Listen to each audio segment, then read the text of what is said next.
Mga pangyayari mula 1981 hanggang 1986. Pagtatag ng ika-4 na Republika ng Pilipinas. Itinatag ang ika-4 na Republika ng Bansa. Pagkaraang magwagi si Marcos sa halalan,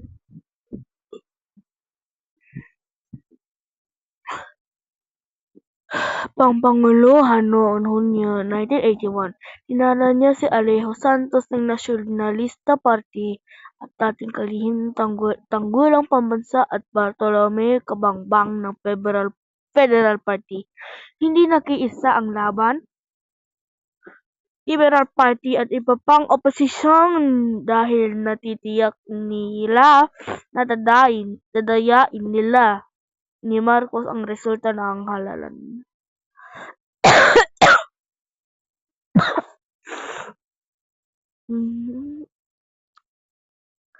Okay, basahin mo to sabay-sabay. 3, 2, 1. Wait, wag muna. Follow my lead, okay? 3, 2, 1. 1981, Agosto 1. Hinirang si Fabian Ver bilang Chief of Staff ng AFP. 1982, Mayo 17, ginanap ang halalang pambarangay sa kauna-unahang pagkakataon. Setyembre, isinagawa ng unang state visit ni Pangulong Marcos sa United States kasama ang halos 700 na katao. Gumastos ito ng hindi lalagpas sa $20 million. Okay, tigil na sa pag-follow sa akin. 1983 na Mayo,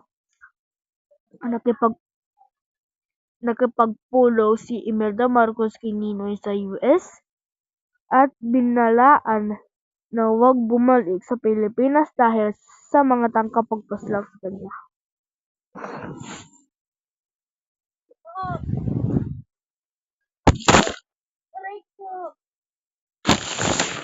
Aray ko!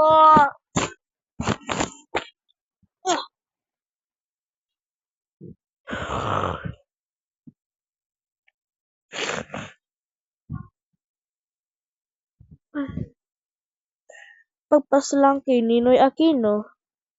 Imagine mo na lang yung picture ng dead on the spot si Aquino.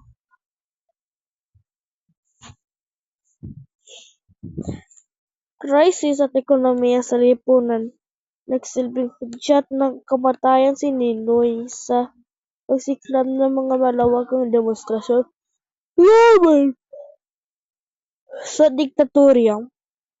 Bunga ito, lumitaw ang iba't ibang alyansa at samahan tulad ng Justice for Aquino, Justice for All, Jaja, at August 21 Movement or ATOM na nakapaglunsad ng samot-saring protesta mula sa Metro Manila hanggang sa mga lalawigan. Ito, na snap elections.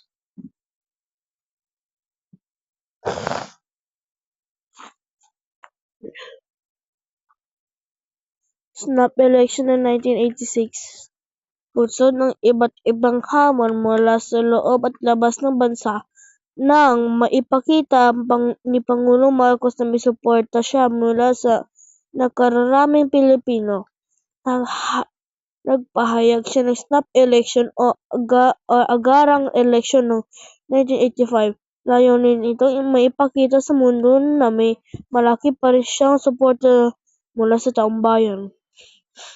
Salvador Odoy Laurel, unang nagpahayag ng kaniyang kandidaturya bilang pambato ng oposisyon ay si dating Senador Salvador Laurel, ang pinuno ng pinakamalaking partido politikal na bahagi ng kilusang anti-diktatorya.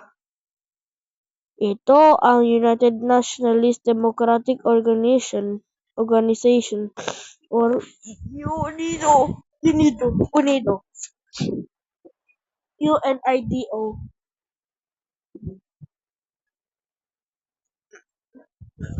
Skip mo na lang 'to dahil nandiyan si Marcos, nagsasabi na Marcos pa rin, Marcos more than ever. Tsaka nandiyan pa rin si Cory Aquino na nagsasabi ng tama na, sobra na, palitan na. Just imagine that.